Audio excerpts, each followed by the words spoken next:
course, we have some special toasts at this time. So first we're going to start things off with Mallory and Matt. Please have a great big round of applause to Mallory and Matt, ladies and gentlemen, as they make their way up to the bride and groom's table to perform the toast for us.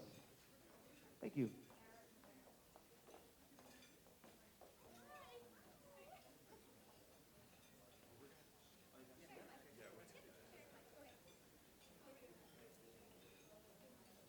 Hi, everyone. For anyone who may not know us, my name is Mallory. This is my husband, Matt. We are grad school friends of Mel and Justin. I have to say, when I first met Mel, I couldn't point to Long Island on a map. And so it's just really exciting to be here today, to just be part of this really happy celebration. And we were really honored to be asked to say a couple words. So I hope I embarrass you, but just a little. So I first met Mel on my very first day of grad school in our obligatory stats class. I pegged her immediately as a Grey's Anatomy fan, and so we became instant BFFs, spending our Thursday nights watching Grey's Anatomy, chugging wine, eating pizza, and gossiping. And so I would say from the very beginning of grad school, she's just been a rock in my life. Hi, yeah. I honestly had much the same experience. Very early in grad school, I also met Justin in statistics, and we actually started a weekly, I guess more like girls' night, where we'd get together, drink Cosmos, and watch Golden Girls, and do things like that. No, honestly, I actually didn't get to know Justin until a little bit later on in graduate school. My first experience with the couple was with Mel, who would come along on some of the times when I was first trying to get to know my now wife. And I don't want to necessarily say third wheel. I'll say more that she was vetting me, that I had to kind of pass her judgment and meet her approval before I could date my wife. And so I met Mel very early in grad school, as she kind of made sure that I was okay for my now wife. And I first got to hear about Justin from Mel, and he was this guy in her lab, and they maybe didn't necessarily get along super well in the beginning of grad school. And what you might know about them is that on the surface it might seem that their personalities might not click as well as they actually do. So Mel, as we all know, is super bubbly, outgoing, Zumba fitness instructor. In her own words, starts friendships at a level 10, and what I would call adorably spastic. And there are a lot of amazing things that you can say about Justin. Justin is extremely stand-up guy, super fun to be around, amazing, nice, will do anything for you, adorably spastic, not one of those things that you can say about him. And I think what's important is to point out that they just work. They just are such a good couple. They get along so well, they complement each other so well, and they just work so well as a unit that it's something that I think is really fun to watch and really fun to be around. Yeah, they not only bring out the best qualities in each other, but they bring out these really cute little quirks that you wouldn't even have known were there until they really started dating. And it's so endearing to watch them together. For example, when they have parties at their apartment, you never know what you're going to walk into, really. There might be gallons of Skittles vodka.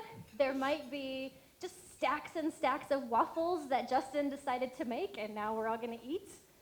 Pounds of Easter candy that Mel bought at Walgreens. Delicious baked goods, tubs of deep-fried Oreos, or any kind of other sneaky baked goods that may or may not have ghost peppers in them. I would watch out for the wedding cake, you guys, just a warning. They're also the only couple, really the only people that I know that habitually just go and do these things like crawling through mud and barbed wire and fire and just the kind of thing that really is mostly reserved for like a jailbreak or like really, really intense guerrilla warfare. And just hats off, because they do it for fun, and they do it together, and it's really just fun to see them have so much fun. And when they're not doing these intense Tough Mudders, I think their ideal night is spent together binge watching shows on Netflix and eating bread bowls that they love more than anybody I know. And so knowing Mel as well as I do, there are a couple of things that have really surprised me about the wedding day. The first of them is that Justin was able to talk her out of wearing the hot pink tasseled Zumba pants tonight, I think.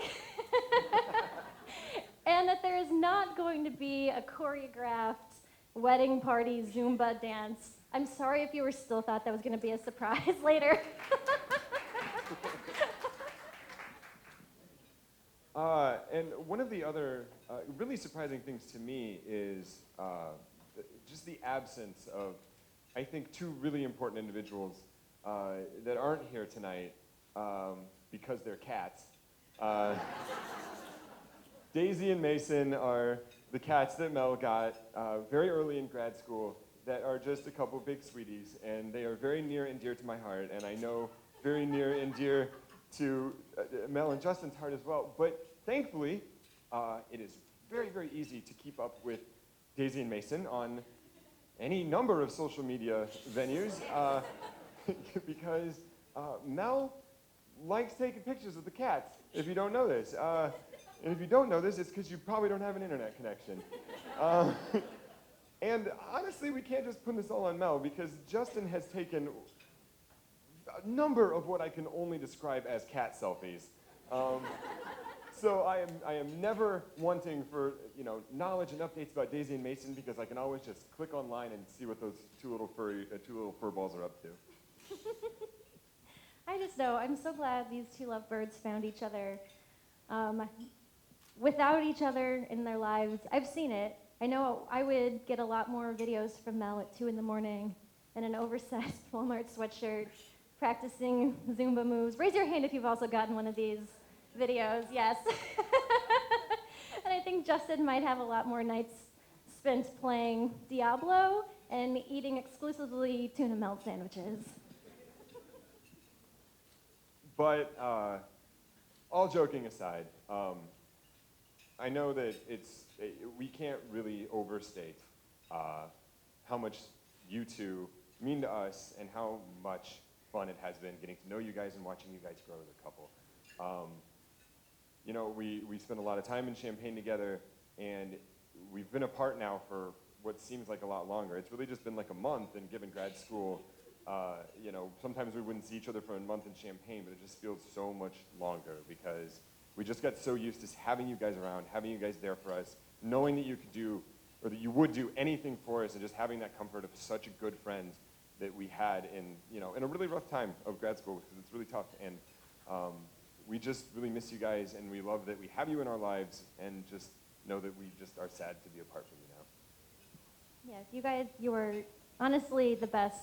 I was actually just sobbing during your first dance, seeing you so happy together. And I know that this is the start, not of your life together, but of a new chapter of your life together. And I'm so happy for you. I know we're going to be lifelong friends. As long as there's texting, Facebook, Gmail, GChat, Instagram, FaceTime, Twitter, Google+, Google Hangout, Blogspot, and Skype, I know I will especially be in contact with Mel, sometimes across all platforms at the same time. But that's what's amazing about her, is that she really cares about her friends. She cares about everyone in this room. Justin, she cares about you more than I can say. And so if everyone would please raise a glass. To Mel and Justin, we love you, and we wish you all the love and happiness in the world. Cheers.